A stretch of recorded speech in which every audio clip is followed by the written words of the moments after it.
greatest voice of all times. Period. That's it. Show your love for Belinda Davis.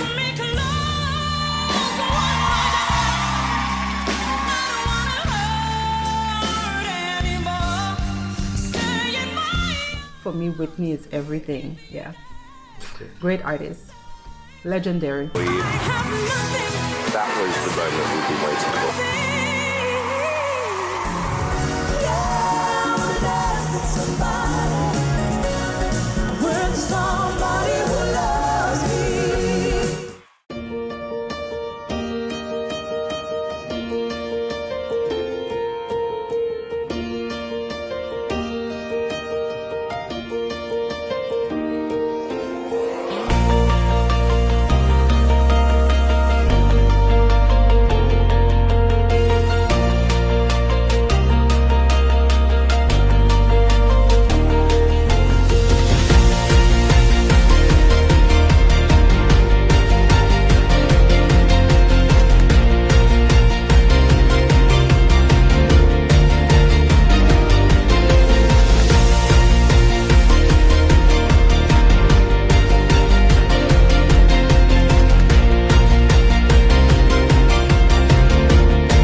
Welcome to the Late Night Show. Hope everything is okay. Hope everything is all right. I'm your host, Alvin. Okay, dokie, kids, what's happening on the lovely island of St. Martin? We begin with the news of the Soul Beach Festival, a long-standing international festival, is coming to St. Martin this year, thanks to Krisha Heliger Martin, our Honorable Minister of Tourism. According to her, in the House of Parliament yesterday, during the 2025 budget meeting, it's a big deal. Soul Beach, back to St. Martin. It originally started in St. Martin, fun fact. And then afterwards, St. Martin, of course, messed it up because it was like, ooh, we need to pay more under the table. And it was like, ooh, we're not doing that. So Aruba came calling and said, come, Dushi, come here. Sound like Marcelina. Anyway, so, of course, they stayed in Aruba. 25 years later, they're here, back home, where it originated from. The lovely Isle of St. Martin has committed some money towards this project. It's about $700,000, almost close to $1 million. But wait, before you say, oh, not again, this is another Boxing Day. Remember the boxing thing where money was put in escrow and then it disappeared because Roy Jones also disappeared. Remember that? Anyway, coming back to the Soul Beach Festival, it's going to generate close to 30 million US dollars for the St. Martin economy. I'm sorry, what? I can't hear you because I see in taxi drivers getting some jobs. I see in the economy doing a little bit better. 30 million, I think we could use it. You're not going to see nothing happen. Anyway. The meetings of Parliament is still going on. There is a very interesting highlight in today's meeting from the former Minister of Romy, MP Doran.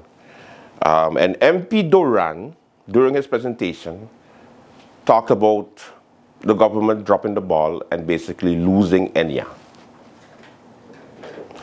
So do we blame the National Alliance government and the up before, or do we blame this Messalina 2 cabinet? I don't know. We're gonna see what happens. Anyway, MP Doran. Thank you, Madam Chair Lady. Good afternoon to you, my honorable colleagues, the Minister, her support staff, and a special good afternoon to the people of St. Martin that are tuned in. Madam Chair, I have one clarification point which delves into many different aspects, which is Mullet Bay. Madam Chair, I find it strange to sit back and hear the minister say all of a sudden we're interested in Mullet Bay. It doesn't matter if I was interested or how far I was interested in it because the minister wouldn't know because the minister wasn't around at that time. I've been in this position as a public servant for 7 years. This Mullet Bay saga came up a couple years ago. I've expressed my clear position on it over and over again, which the most part being that we have to hold those accountable for their actions, for what they did in terms of the mismanagement and all the stakeholders involved. Because it seems like some of us in here have selective memory that we don't remember who was there, who was where, who was what. But everything, as I mentioned yesterday, everything is on the public records, Madam Chair. Madam Chair, I want to refer to a point where the Enya meeting took place and the Honorable Minister mentioned that Curacao, the central bank and the government and St. Martin government will sign on.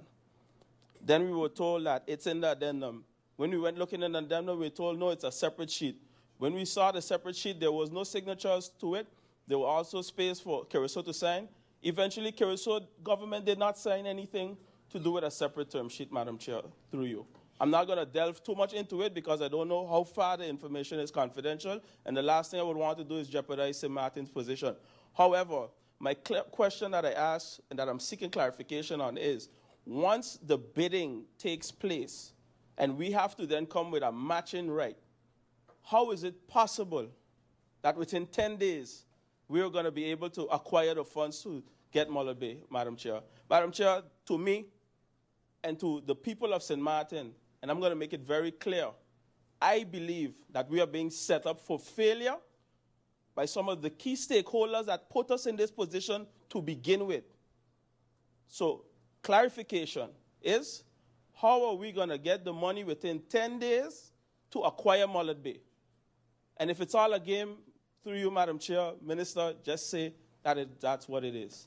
Because it's clear, cut, we are being set up for failure with all these terms. And if it is so that this government is fighting for us to get Mullet Bay, then I don't know why all the secrets are there, because at the end of the day, it's a public asset. You went with public funds to bail out a company that put us in a hole, and up to now, we can't get all those that were responsible to take their accountability for it. Thank you, Madam Chair, and I would really appreciate it. All right, welcome to the Late Night Show. We'll be right back. Stay with us.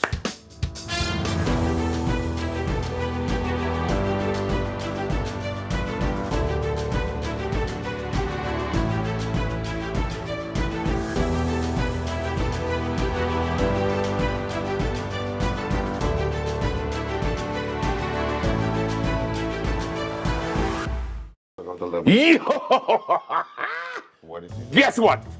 I got an idea. It's amazing. You see how we have the link sharing all everywhere? QR link, the yeah. QR link? Yeah. Raw Caribbean Channel app. You're welcome. Put it in the back. But it's not an app though. It's not an app.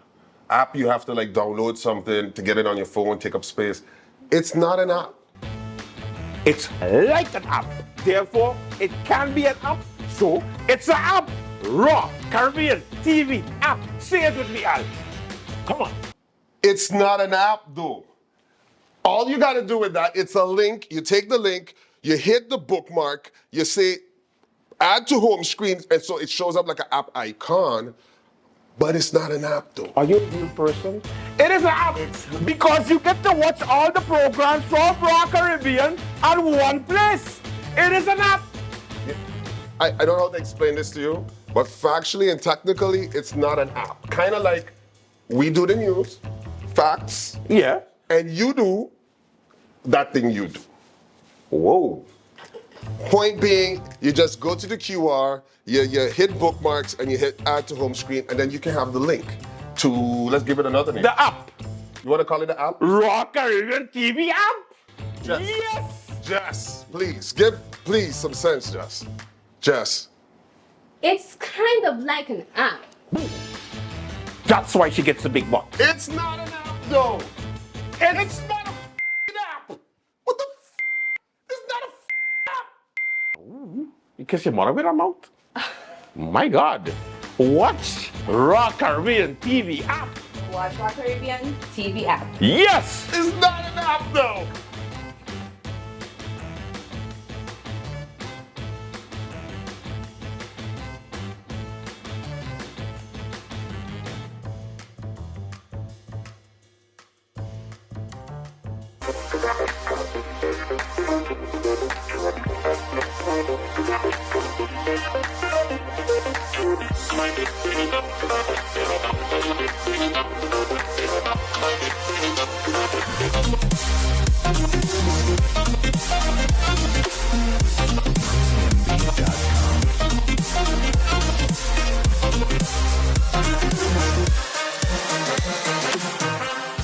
Our 2025 budget coverage continues on the Late Night Show, and there was a very inspiring speech by the Mr. Receipt, MP York. And during this particular presentation, the good gentleman decided to give an ass kicking to the Mercelina II cabinet. And he did it in grand style. It wasn't today, it was about 2 days ago, but you have to highlight it because it was a grand cut ass. Yeah, through you. Take a look. I'd like to start off with some positivity today. And I would like to thank the coalition for finally submitting their coalition accord. It was something that I've been requesting from the time I swore in, and I felt it wasn't being paid much attention. And thankfully, after a conversation with the new MPs, Raven and La Vega, we finally received the coalition accord. So thank you for that. After perusing the accord, I had some questions, but after speaking with some MPs of the coalition, they answered them, and thank you for submitting that. Now, with that being said, I will be asking some questions today, and I'm not going ministry for ministry. I'm going to try to, but a lot of things are intertwined with one another. So please bear with me and pay attention, please. So one thing that, I grew up, was taught as I grew up, or growing up in St. Martin, was at the end of the day, it doesn't matter what title we carry, what job we do, how much money we have in the bank, how much assets we have. At the end of the day, all we have is our name and our word.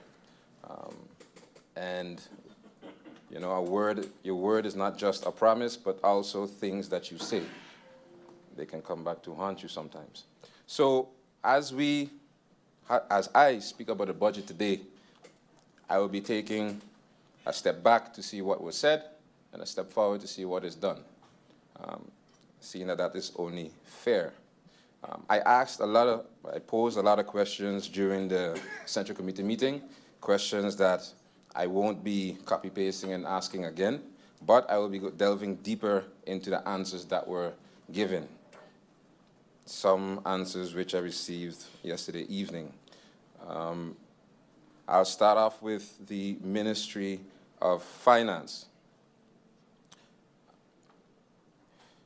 Minister Gums, your presentation was quite clear. However, I still didn't get an indication of, it seems like you're planning to plan, right? Through you, Madam Chair. Still getting used to it, don't worry, we'll get there. So through you, Madam Chair, it seems like the minister is still planning to plan, but I'm not seeing a clear vision, because a lot of the plans that the minister, through you, Madam Chair, alluded to, I'm not seeing it like, it's not time-based. It's like, okay, I want to do this, I want to do that, but I'm not getting a clear indication of when. I understand preliminary studies have to be done, but I'm not getting a clear indication. Will it be done in 2025? Will it roll over 2026? Because if the minister talks about tax reform, and then at the same time she says, okay, I think it should go down to 15%, I think everybody would want, like, hey, when is this going to happen? You know, so things said, I think we need to add tentative timelines for people to get a better idea of what to expect. Especially in the CC, I refer to a lot of taxes that I would have expected to see in the presentation. I didn't see them. Maybe it's a plan for 2026 or 2027. I would like to know, seeing that maybe there are other things that needs to get done before the minister could get to those things. I would like to know on things like relief for the pensioners. When does the minister plan on putting that on her list? Is that something imminent? Is it something for 2026? Is that something that still has to be discussed within the coalition? Also, the minister mentioned retracting of outdated taxes. Now that's although it's just three words, I think a lot of people will be curious to what is the scope and what is the timeline, through you, Madam Chair, for these actions. I also, dating back to a prior meeting a couple of months ago, had a very good discussion, I would say, with the minister as it pertains to tax holidays. I would like to know, does the minister have any new requests since then, or any old request that still is pending? But also, the minister said during the discussion that she agreed with me when I said we should also be looking out for the proverbial small man, and that she is open for all ideas and any ideas and willing to do what she has to do to get that done. I would like to know, since that budget amendment meeting a couple of months ago, what has the minister done as it pertains to that topic? So has the minister already instructed the policy department to look into it? Has the minister instructed a third party to look into it? Because I see in one of the, even Madam Chair herself asked the same question during the CC in writing, and alluded to the same things that I was pointing out, that the minister at that point said would be illegal, and that would be asking the requester of the tax holiday for some sort of corporate social responsibility, where if you ask for $2 million or guilders in a tax holiday, that a certain percentage of that needs to go out to a particular project that's in the benefit of the community. At the time, I understood that such legislation does not exist to make it legal, but what are we doing to make it legal? Because we could sit here and you'll be here next year again and we still have that same reason, at which point I would be using the word excuse why we cannot ask and demand those things. So I would like to know, what has the minister done since that meeting 2 months ago, almost 3 months ago, to take steps forward to make that a reality. Also, a couple of things that kind of made cause for concern where I am concerned. I feel I get more information about the plans or the ideas of this current government when I read things on Facebook, when I read the newspaper, when I read social media, and when we're in Parliament or when I watch the presentations given, I'm not seeing the same things reflected in those presentations, right? For example, if something like vehicle tax, adjustment in vehicle tax is announced, something that maybe in other places in the world is quite normal, so there's nothing wrong with the idea, but if something like that is announced in a country that we live in that is not used to it, some people will have a cause for concern because it was not explained. And I have an issue with particular ministers, because there's more than one in this coalition. Every time an idea comes to mind, before they do the due diligence, they're quick to post and say, hey, this coming. Hey, I'm going to do that. Hey, this coming. And, you know, a lot of times people accuse, especially people on this side of the room, of playing politics. We're in this setting. But in the CC, I gave the minister the podium because I read the article. I had my opinion about the article. And I said, you know what? Before I come here and I ridicule or critique the minister and the things said in the article, I said, you know what? Let me give her, through you, Madam Chair, the floor, and let her explain what she meant or what the minister meant with that article. And to my shock, the minister told me, through you, Madam Chair, she told us, there was no studies done, no research done, no assessments done. Basically, she told me she can't explain me what she meant with her article. Through you, Madam Chair. And although I understand, but I find that quite alarming, because if you're posting something and saying, hey, this is coming, and anyone has a question about it, and they can't even ask the minister what the minister meant by it, I think we jump in the gun when we are sharing ideas before having a plan. And speaking about having a plan,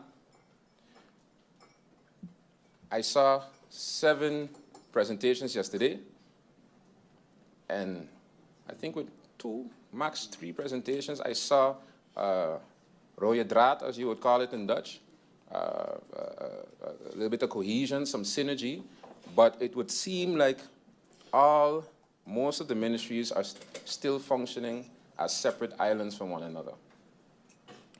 And if there's one thing that was said in the past, and I do agree with it to some extent, is that in past governments, that was a thing, right? And I see some ministers understand that that's not the way to go, but I still see individualism in the plans and plan of actions in some ministers. Like, for example, if I were to use the presentation of the Honorable Prime Minister, in his presentation, he explained expenses, he explained income, and he kept it factual.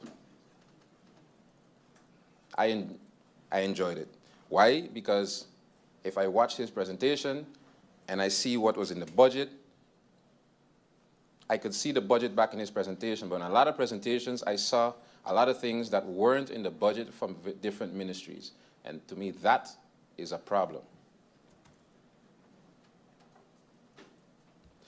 Going back on what I mean when I say I'm seeing a lot of plans, but I'm not seeing any vision.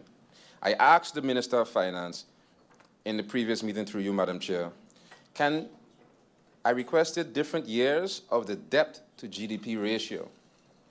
I was told that those answers, that information was not readily available. Debt to GDP percentages is basically, before we take a loan, knowing if our economy can actually handle the loan. So now I'm seeing loans being taken, but if I ask a simple question like debt to GDP and that's not readily available, that's for me a cause for concern, legitimately. Because where are we going if we don't know where we are coming from when it pertains to those numbers? Same thing can be said about tax to GDP.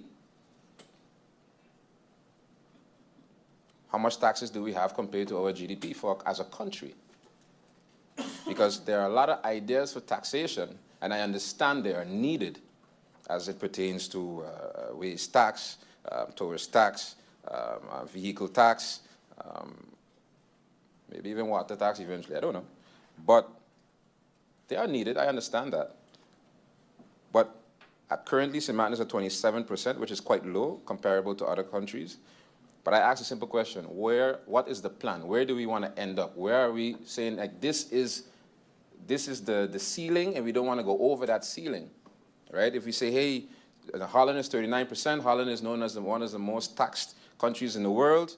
Aruba is right under it at 35. Our sweet spot is 36 or 34. I don't know. What is the plan? What is the vision?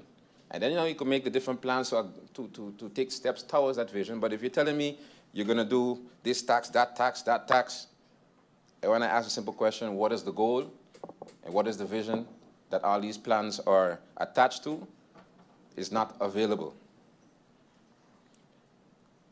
So, Minister, I would still like to ask that question again. And even if you have to caucus and it takes a time and you don't even have the answer readily available in this meeting, I would like that answer in writing sometime in the near future. I would also like to ask through you, Madam Chair, I brought up concerns as it pertains to things that people are experiencing now, or for years, as it pertains to succession land, and the taxes for that, and the prices for that. Families are caught up in vicious cycles, and for numerous reasons why I would say people that look like me, or a lot of us in the room, can't use the assets that, with some help, they have access to. And therefore, certain levels of wealth are not achievable. Because a lot of people would have $100,000, $200,000 worth of land, and just because of the yellow tape that we have in our laws, they can't do anything when it comes to it. And then just because they can't pass the transfer tax and the this tax and the that tax to get a loan at the bank, they end up with zero. So what is this government going to do to assist or to change the laws, amend the laws, to make such things a bit more easier and accessible for our people? And when can we expect a plan for the new vehicle tax idea? I call it an idea because there's still a lot of things that needs to be done. What I have an issue with as well is when I asked the minister, not an issue, but I find it concerning, when I asked the minister, seeing that a vehicle tax is stems farther away for not only her ministry, but also, for example, the Ministry of Romy as it pertains to vehicles, because maybe it has to do with his plan as it pertains to the traffic congestion. I asked the minister, did she, through you, Madam Chair, have any discussions? Did she caucus with the Minister of Romy? And the minister told me no. Okay, maybe she hasn't gotten around to it as yet. But then I asked the Minister of Romy the exact same question. And to that exact same question, the Minister of Romy told me, yes, the Minister of Finance spoke with me about it. And it's not a well as neat as they would say in Dutch, it's documented. So, what's up with that? Is somebody I want to say lying, fibbing? In parliamentary lingo, did somebody misspeak? Because for a simple question like that, I get in two different answers, and that makes me question other things. But moving on. Ministry of Theatre. Minister, you're one of the ministers in the prior conversations and discussions and debates that I've praised, and I've gave a lot of kudos to, and they were always well received. And I have some kudos for you again, but I also have some critique. And I hope this time, now that if you end up getting critique from me, that is also well received, the same way the positivity was as well. Minister, the issue at the airport as it pertains to the COO appointment. I asked particular questions, and a lot of the answers were, I don't know, that have nothing to do with me. So I'll ask other questions. So is the minister, through you, Madam Chair, telling me, by ways of the answers given, that the shareholder was not informed of the change in statutory director role? Also, is the minister saying that the articles of incorporation were changed without government knowing about a government-owned airport? The articles were changed that the CEO and the CFO are the only directors moving forward, or will be the only directors moving forward. Why was this changed, and who advocated for this change? I would like to have those answers, Minister, through you, Madam Chair. As well, I would like to commend the Minister on her deal with Soul Beach and bringing Soul Beach to St. Martin. She gave me the heads up about a month and change ago, and she told me that I'll keep it to yourself. And to see that it came to fruition, I would tell the Minister, good job. But I also have questions. I would like to know how much does this cost, is this going to cost the island? I would like to know, the Minister alluded to having a deal or understanding with the French side as it pertains to a split. I would like to know what is the split, what is the French side paying, what is the Dutch side paying, what is the Dutch side responsible for. I would like to know how the money is being spent. And as well, does the Minister, through you, Madam Chair, have a deal readily available? As in, is it signed with the French side? Who is she in contact with on the French side? And does she have a verbal agreement with the French side? And if she does, I would like to see it. Influencers. A couple months ago, now before I go on to influencers, still about the Soul Beach, I would like to know, did the Minister speak, is the Minister planning to caucus with the Minister of Romy as it pertains to the traffic situation or the pending traffic situation once all these visitors, I think I read about 3,000 to 4,000 visitors. That's about maybe 2,000 plus rentals on the road in the span of the 3-4 days, or maybe even the week. Seeing our current traffic congestion issues, I would like to know what is the plan as it pertains to the traffic. Influencers. About a month or two ago, the tourism department had a campaign where I saw a couple of regional influencers were brought in and they did their thing. I would like to know what was the cost of this, as well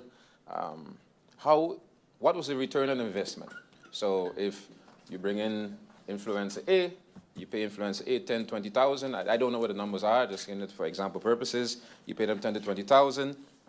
They do their job. How is that return being measured? Is it being measured in the sense of, hey, if this person is from Barbados, we got 3 extra charters that we coming in from Barbados because that was arranged. I don't know. How is the return of investment when it pertains to that being measured? Also, I would like to know what is the plan of the Minister, through you, Madam Chair, to strengthen or increase or to start, I don't know what the current situation is, a working relationship as it pertains to tourism with the island of Anguilla. The reason for asking that, because some people might wonder, like, why does St. Martin want to team up with Anguilla? We much further than them in certain areas. Yes, they caught up a little bit while the airport was down, but we're still reasonably ahead. Why would we want to team up?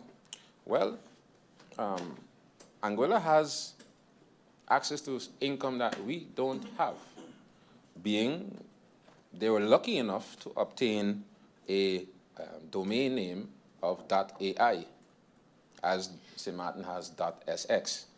And because of the correlation of what AI means as it pertains to artificial intelligence, one could only understand why a lot of people are buying into that domain for other purposes. And seeing the increase in artificial intelligence, that domain will be booming for the foreseeable future. Currently, Anguilla is obtaining revenues of $3 million per month. $1 million per month. And the projection, seeing that this government loves projections, the projection is that by this time next year, they will be at $6 million per month. Now, $6 million per month, one would say, okay, that's good money. But just to give an idea, $6 million per month is $72 million per year.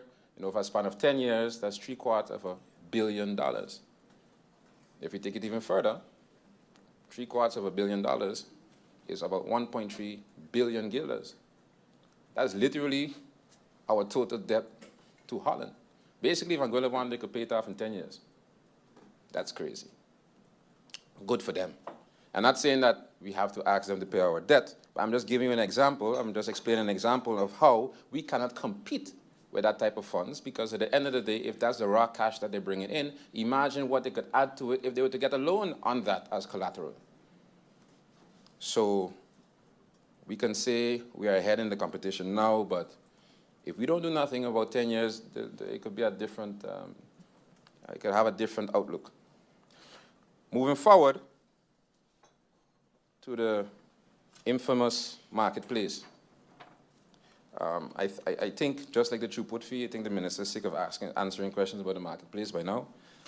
But I have a couple more, so bear with me, Minister. Minister, here I have a post taken on the 9th of September, nice post, where the picture of the groundbreaking, when the groundbreaking took place. Here we have the CEO of the Harbour, we have the Minister of Romy, the Madam Chair Lady, yes, and the Minister of Tiat. And then after the groundbreaking, the vendors had to move, everything was cordoned off, and I was wondering, what taking so long? And then I look at remember I always said the truth lays in the details, so I looked at it again, and I saw the Minister of Tiat and the Minister of Romy smiling ear to ear. And I see like the President of Parliament, didn't look like she wanted to be there. And I was like, why would the President not want to be at such a joyous occasion? So I took off my MP hat and I put on my engineer hat, and I was like, hey, what's going on here? So then I looked at, I was like, the minister, through you, Madam Chair, changed the design. The minister skipped a step. She didn't retender the project, which, to each their own. I don't agree with it, but sometimes you got to do what you think you have to do. But I will add that it's not fair to those who didn't get to take part in the retender, but you got to do what you got to do sometimes. The marketplace took long to start, and I understand maybe the minister wanted to skip steps. No problem. I wouldn't have done it, but I understand where she was coming from, through you, Madam Chair. But one thing about when you're doing a tender, the relevant departments always make sure by the time the tender is awarded to whichever winner of the bid, that all the necessary paperwork are readily available for the construction to start. But if you skip steps, maybe something could slip through the cracks.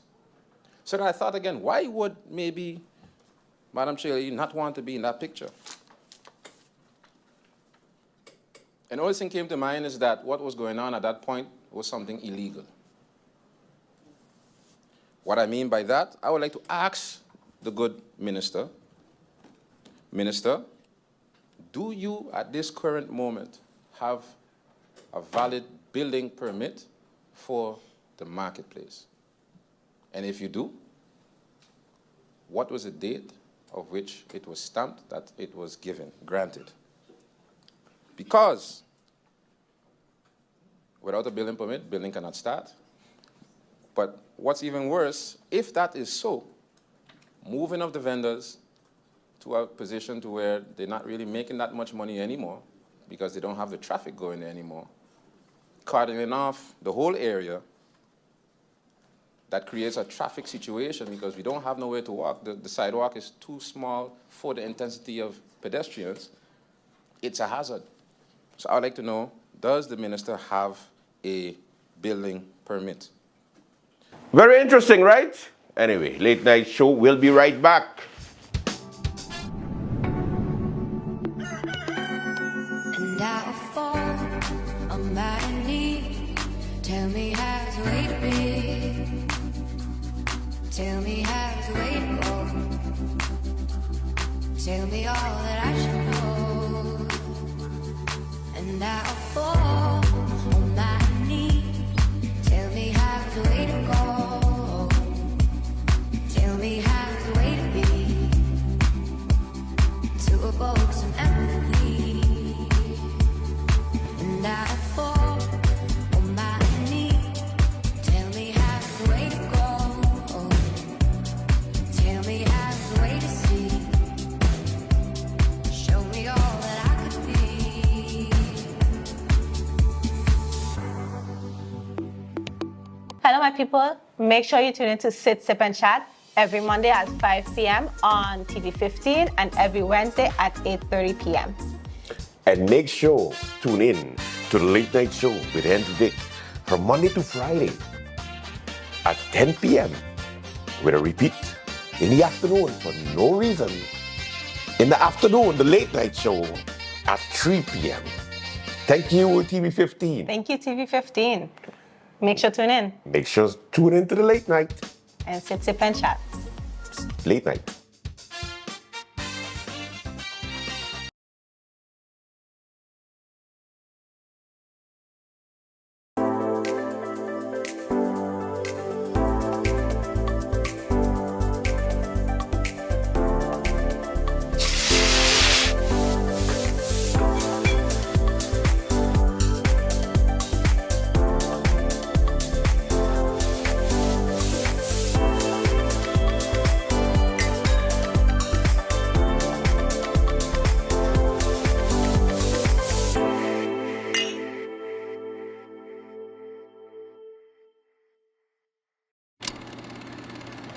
For over 50 years, we've understood the power of connection. Back when connecting St. Martin to the world seemed impossible, we made it possible. From pioneering international calling to introducing digital mobile services and laying the foundations for fiber optic technology, we've kept you connected wherever life or business takes you. And through it all, we've proudly supported the vibrant culture, traditions, and people that make St. Martin unique. But that's not where our journey ends. It's where it starts again. With a brand new commitment to connecting you, we've been working tirelessly behind the scenes to improve our services and bring you a better, more reliable network. We've restored the SMPR1 fiber cable that connects St. Martin to the world, ensuring faster speeds and greater stability. Our mobile platforms are being upgraded, and we've expanded our mobile coverage so you can stay connected wherever you go. Our new customer service system is easier to use and more efficient than ever. Plus, we're continuing to expand our fiber network, bringing you the most advanced internet available. But beyond pioneering technology, we're committed to uplifting our community, because this is our home too. That's why we provide free connectivity to many schools across St. Martin, equipping the next generation with the tools to connect, learn, and grow. At Telem, proudly local, we're here for today, tomorrow, and every milestone ahead.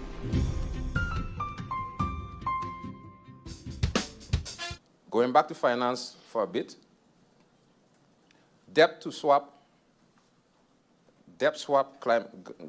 climate change swap. Brilliant idea.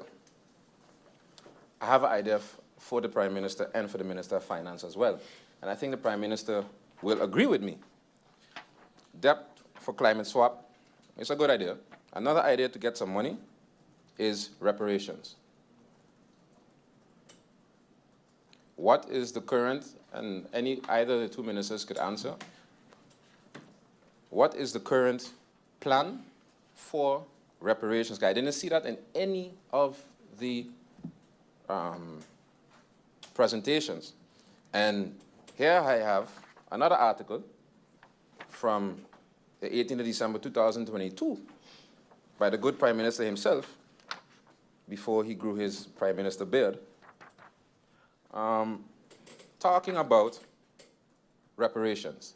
And then he said, and I quote, "I find it quite unfortunate, however, not surprising, that our government is once again taking a passive and reactive approach instead of being proactive by conducting proper research and proposing sustainable ways for reparations." This was 2 years ago. So I would like to know, what is the proactive approach of the Prime Minister, seeing that he's been speaking about this for 2 years? And why was this not in his presentation?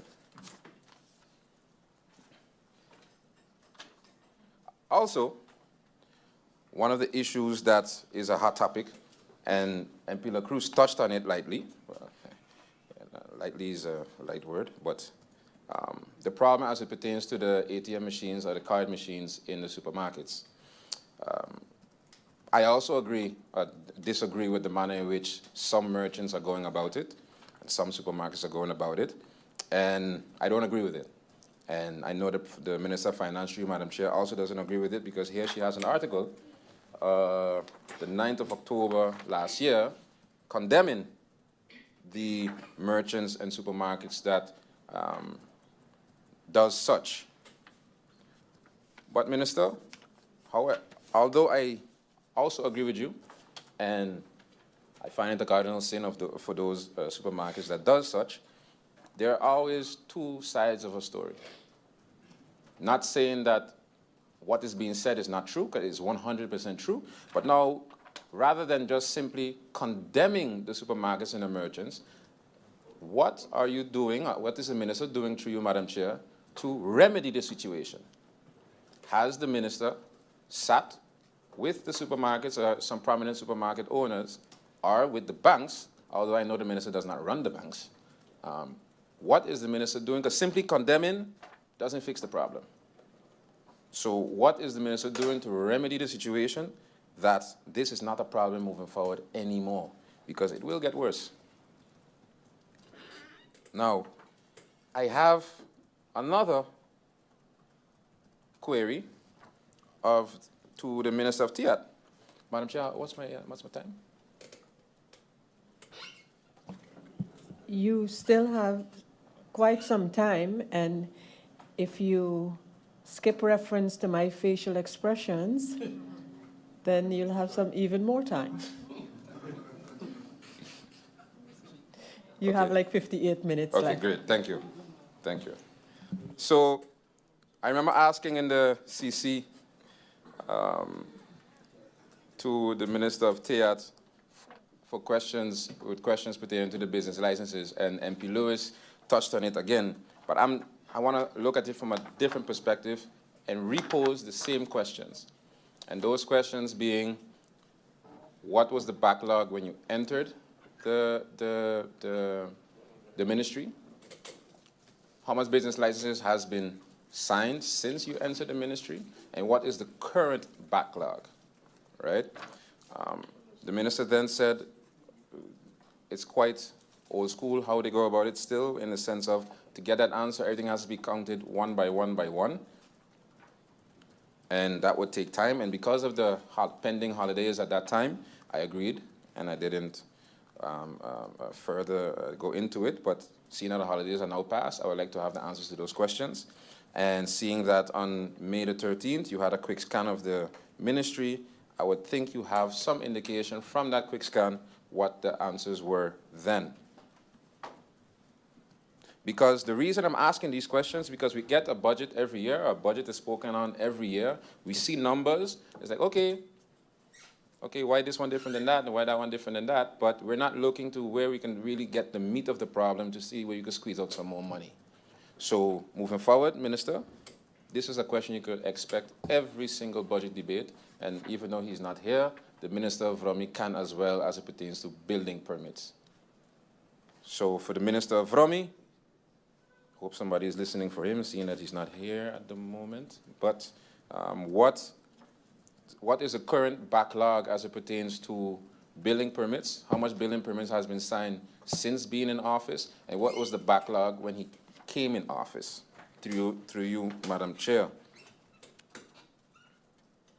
Also, the minister had a very brash statement or opinion about exactly a year ago, where she said, and I quote, MP Heidegger sums up 2020-2024 governmental term of lack of vision and execution and gross incompetence. That's some fighting words. I will come back on this in a minute. In closing, as it pertains to the Ministry of TEAT, the cannabis legislation. The cannabis legislation, I asked the minister some questions and I got some answers, and it brought even more questions to mind. Why? Because, as I said, before the CC, in December, the minister had a article saying basically the cannabis legislation is almost here. If I had to paraphrase what was in the article, we can practically smell it. Then, I'm paraphrasing with that. She didn't say that, just for the record. So, when I asked some questions in the CC, the minister told me that it was too early in the process as it pertains to legislation, and she couldn't answer those questions. Simple questions about how does one obtain a license, how many suppliers, real simple questions. And the answer was, it's too early in the process. Now, I turned around and I asked the former MP, the former minister, I said, hey, what's going on? Is this thing going to be done and then it's passed and we have nothing to say? He said, no, it has to come back. The now MP Utley said, no, it's something that has to come back to Parliament, so no worries, Parliament still has to decide. And I know that takes a process and that takes some time. But why, if there's no answers to be given as yet, the question is, why are there articles coming out saying that it's almost here?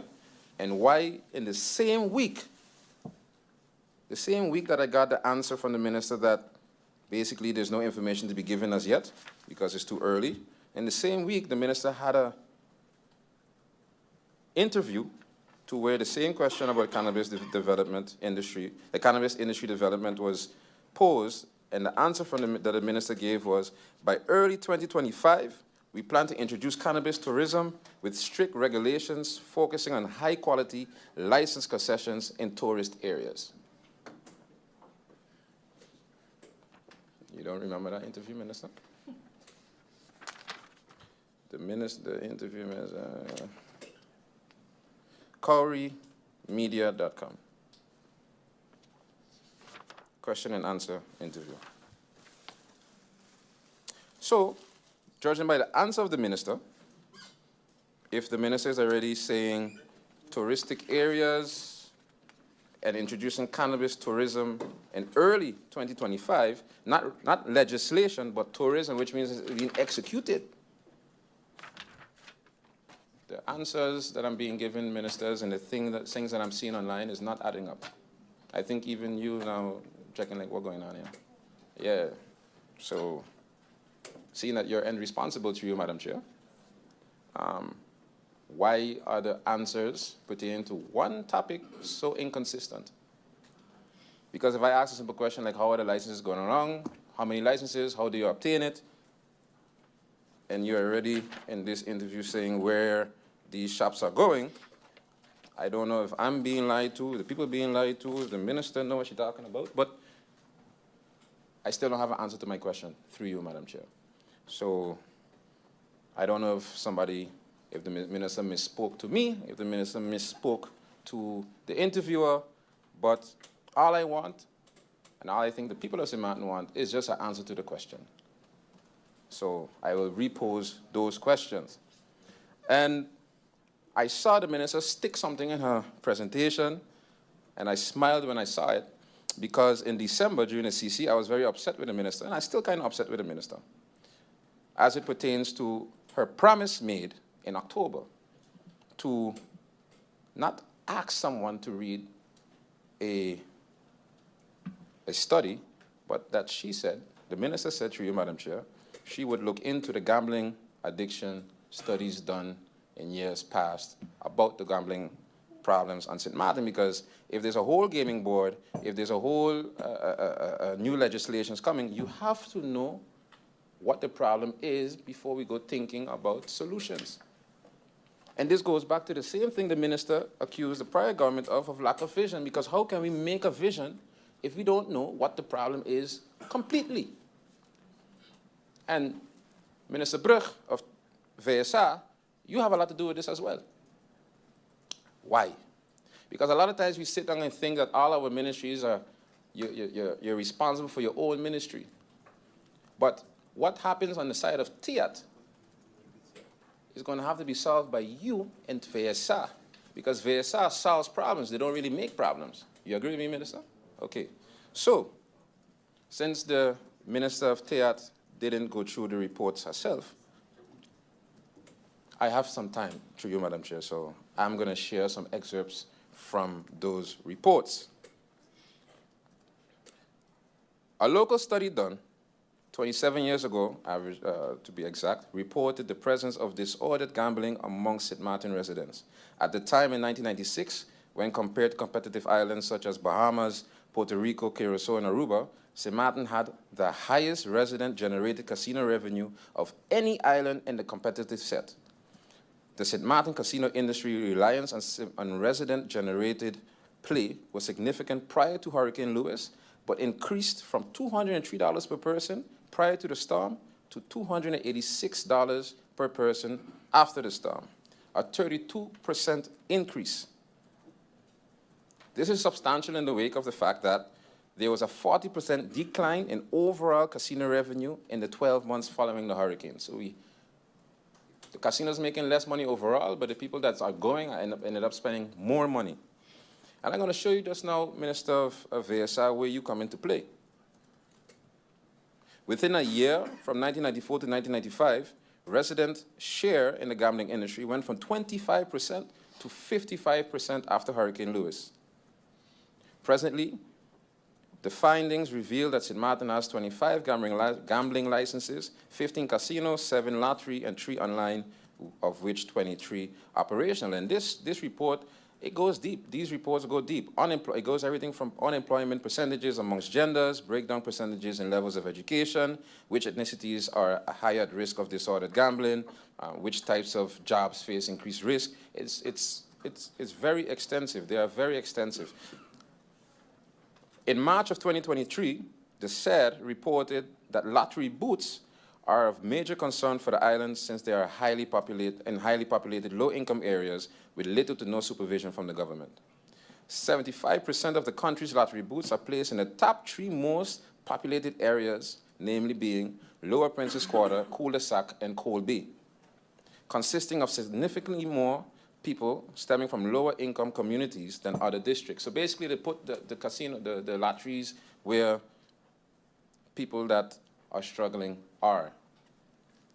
When compared to Curacao, and here it comes, when compared to Curacao, an island of 171 square miles, with 2.1 lottery booths per square mile, St. Martin of 16 square miles, so averagely 10 times smaller than Curacao,